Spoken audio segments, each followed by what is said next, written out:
This is a blog called No Emotions, Not So.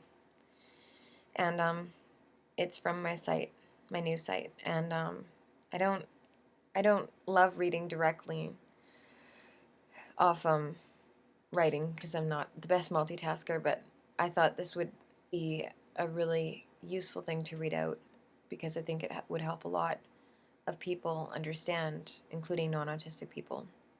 Um, you know, my behavior and the behavior of other, Aspie loved ones that they know. So here goes. No emotions, not so. It's hard when people think of Aspies as though they don't have emotions, are self-centered and callous, even narcissistic. Interestingly, we're polar opposites to those types. In that, and on the surface, we might actually present the other way. There are so many reasons as to why we might present this way. The other day, a friend said, "It's not as if we don't have emotions, it's just that we have a hard time communicating them." That's exactly it. Furthermore, there's lots to complicate that. For one, we feel emotions so deeply that we use a tactic in which people with post-traumatic stress use. It's called blocking. Sometimes when we can't block anymore, we may flood. This can produce a certain type of meltdown. When this happens, our language center goes out the window, or slows down and becomes reduced to very childlike. When there's that raw emotion there, our brains cannot also plan language structure anymore. It's hard to be around people in this state. It's easy to be judged. There are a few types of meltdowns. The emotional one stems from having to release and not being able to just block anymore. One can only do that for so long. Trauma itself is a big part of being an adult Aspie.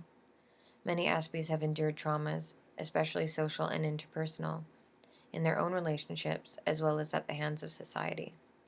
Growing up, our challenges often went unrecognized. In this, we were hurt and judged. It was attributed to our character being defective. This hurt and made us feel badly about ourselves. It only adds insult to injury when we block and or avoid, and are then thought of as callous. Some Aspies, especially those who have been foisted into a lot of social settings and therefore had to learn to perform, can have this strange ability which can get us badly misunderstood. It's the ability to talk about things that are heavy and seem to be almost matter-of-fact about it, show little emotion, show the wrong emotion, even smile, or display odd expressions in response to things. Some of those odd expressions are signs that we are distressed, especially fidgeting, looking away, and deeply breathing or sighing. I've seen myself do this before in videos, where I just want to cry, but I can't or won't, in a video, and I'm sure in life too. I really don't know if it would be appropriate. I don't want to put people off. Sometimes I have let myself get to the point where my eyes well up a bit and my voice cracks, but it's seldomly. There's much more pain than you can see, but I'm blocking it. This is almost an instinctive reaction. It may seem calculated in some way when the female and or actor Aspie type is articulately speaking about a subject and not showing the typical expressions one might expect. To boot, the words, though articulate and eloquent, can seem scripted. That's because they are. We have to script in order to effectively communicate. Really and truly, it's not calculated. It's that we've separated ourselves from the emotional piece, again, because we're blocking. If that emotion floods in, the words themselves will slip away and it'll be hard to talk and describe.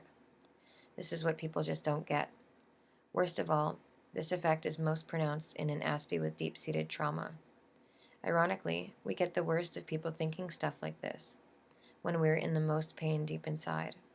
I have been badly pathologized by professionals, clinicians, for iterating my traumas when they ask in a way that seems emotionally detached from it, in a way that seems acted to them, and so they've accused me of lying about it. This has happened to me on YouTube. There's nothing more hurtful than being accused of fabricating your own suffering. Nothing. Female Aspies, and the actor Aspie type, especially feel the social pressure to perform. When we can't because we're tired, upset, or stressed, we can be judged as bitchy, self-centered, or behaving like assholes. It hurts all the more because we're already hurting, trying to mask it, and inside reacting in this animalistic-like instinct to want to go into a corner and yell, "Don't touch me." If we get to that flooding point, we will want to bolt and go to that corner. It's hard to connect and get support when we're in those states, even though sometimes we may need it. It's hard. We can seem self-focused and even narcissistic for so many reasons. We may be diverting into self and self-seeking interest to distract from the immense sensitivity. We feel the pain of the world and others' suffering so deeply that it can be a self-protective measure to do this. Also, we can perseverate over something we're interested in. This means we might go on about it at great length, especially when absorbed in it, to again divert ourselves. The deeper issue might be that something else, entirely unrelated to the topic of presentation, is actually bugging us deep down. I think many people do this. It's just more pronounced in Aspies. Regardless of what it seems, an Aspie friend is a good friend. An Aspie is loyal, deeply caring, and will often be one of the only people to have empathy for another, even in their darkest hour. They may be the one willing to be there no matter what. At least I can speak for myself. I've been there. I know what it's like, even though in retrospect, I have to protect myself from doing this in excess, because I am prone to do that too, and it can wear on me. It's through this rich life experience that I can empathize with some of the greatest emotional pain and suffering of others. This could be considered a gift, and I'm glad I'm able to do it, even though it can be hard sometimes. Overall, we long to connect, at least to some degree and in our own ways, but we have limits in terms of communication. It's not inherently natural to us, so we have to try. It's neurological, truly. This can be tiring, and we may cancel get-togethers and avoid contact when our brain is just not up to it, or can't take any more of it in one given time period. We need to first go and recharge our forks, as I call them. Forks are an Aspie version of spoons, for the purpose of measuring social energy. I write about it in my book, Thoughts of an Autistic Woman. Also, sometimes we don't want to be around people because we're in such a high state of emotion. We don't want to expose people or feel like we're vamping them if we know that our behavior won't be up to par and may be intense. We may have been rejected while in these states in the past. It's hard to reach out when we have this kind of trauma, and it takes a very patient and special person who has some strong Aspie awareness to really understand and respond in a supportive manner. Even better, it takes another Aspie to help an Aspie, and this is often the best way.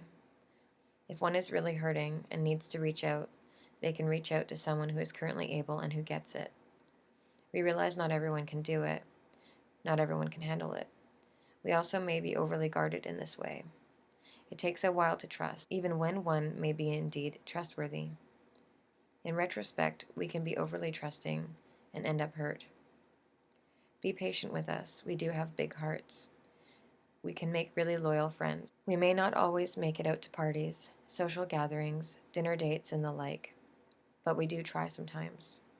We cannot keep up with the level of social interactions that seem to be so easy for non-autistics, especially if we're also challenged with health, and many of us are. Until more has changed around, and there are better options and alternatives to manage life and connect, one day, when the world is more Aspie geared, we may continue to block. It doesn't mean we don't love, and that we don't love you. I've heard non-autistics say things about Aspies like, well, he or she does love you and shows that they care in their own way. I guess that's how they see it, and it's better than being thought of as callous or calculated.